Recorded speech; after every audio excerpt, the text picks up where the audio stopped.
Guys, welcome to HardReset.Info channel. Today I have Xiaomi Redmi 9A and I want to show you how to fix the problem when your Google Play Store game or application are not visible on it.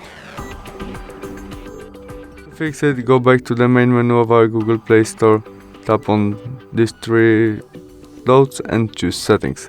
In it, parental controls, which is on right now. To visible game or applications Mobile Legends game, we need more than page 3. To change it, tap on it, enter or reconnect pin to parental controls, and now we can change it from page 3 to maybe allow all included underrated, continue by OK, and save. You can also turn off your parental controls by switch off.